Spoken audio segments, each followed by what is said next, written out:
नमस्कार दोस्तों, स्वागत है आपका अपने न्यूज चैनल पे।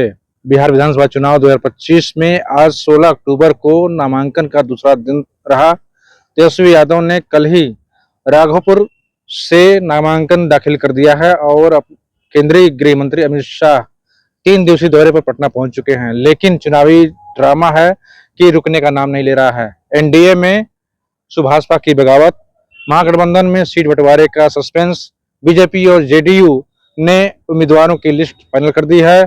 चलिए आपको बताते हैं 16 अक्टूबर तक की लेटेस्ट अपडेट, बिल्कुल आसान और चटपटे अंदाज में। पहला चरण नामांकन का हाई वोल्टेज मोड में। बिहार की 243 विधानसभा सीटों पर 2 चरणों में चुनाव होने जा रहा है। पहला 6 नवंबर को, जिसमें 18 जिलों की 121 सीटों पर 7 करोड़ 42 लाख वोटर वोट डालेंगे। पटना, सिवान, गोपालगंज, मुजफ्फरपुर, दरभंगा जैसे इलाकों में माहौल गर्म हो चुका है। 15 से 17 अक्टूबर तक चलने वाले नामांकन का आज दूसरा दिन रहा। नामांकन पत्रों की जांच 18 अक्टूबर को होगी, नाम वापसी 20 अक्टूबर को और वोटिंग 6 नवंबर को होगी। दोनों चरणों के चुनाव नतीजे 14 नवंबर को जारी किए जाएंगे। दूसरा चरण 11 नवंबर को है।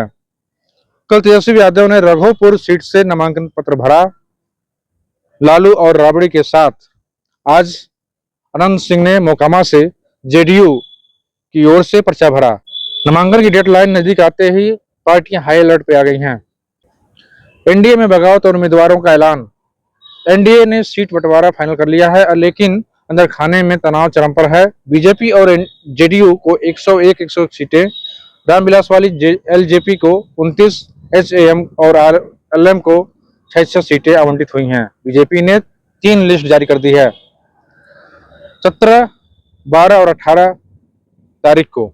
इस तरह इसके कुल 101 उम्मीदवार पूरे हो गए हैं। मैथिली ठाकुर को अलीनगर से और सम्राट चौधरी को तारापुर से टिकट मिला है।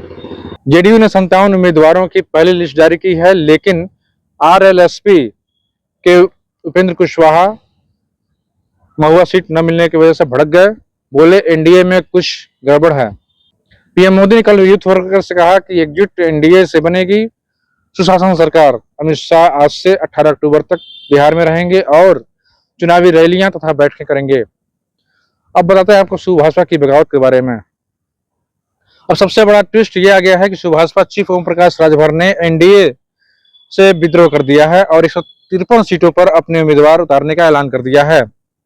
बोले 4-5 सीटें तो साथ में रहें।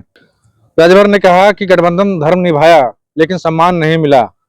एनडीए के लिए ये बड़ा खतरा है, क्योंकि सुभाषपा यूपी से जुड़ी हुई है और बिहार में प्रभाव रखती है। महागठबंधन की सीटों को लेकर भी सस्पेंस बना हुआ है। उधर आरजेडी लेफ्ट महागठबंधन ने सीट शेयरिंग पर अब तक कोई ऐलान नहीं किया है। आरजेडी 135 सीटें चाहती है और कांग्रेस 61 पर अड़ी हुई है। फिर भी कल कांग्रेस ने बिना डील के 17 उम्मीदवारों की घोषणा कर दी। तेजस्वी ने राघोपुर से पर्चा भरा, लेकिन गठबंधन में 5 सीटों पर पेच फंसा हुआ है। सीपीआई एमएल यानी कम्युनिस्ट पार्टी ऑफ इंडिया मौले को 18 सीटें मिल सकती हैं। लालू ने कुछ उम्मीदवारों को सिंबल बांटे, लेकिन तेजस्वी ने रोका। कल ही लालू यादव ने बाहुबली शहाबुद्दीन के बेटे ओसामा शहाब को टिकट दिया, जो काफी सुर्खियों में है।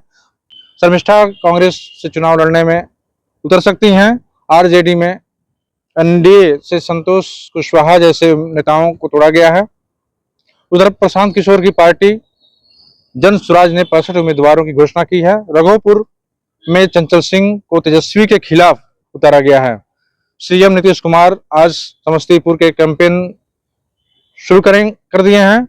इलेक्शन कमीशन ने पार्टियों को विज्ञापनों की पूर्व अनुमति और सोशल मीडिया का उनका डिटेल्स देने को कहा है। वोटर लिस्ट से 68 लाख नाम हटाना भी विपक्ष के लिए काफी बड़ा मुद्दा मिल गया है।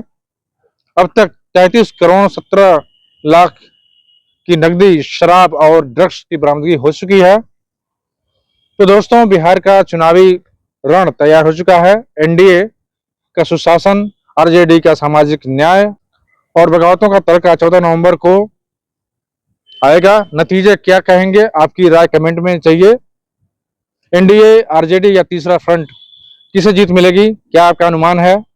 चैनल सब्सक्राइब करें, लाइक करें, शेयर करें और अपनी राय जरूर साझा करें।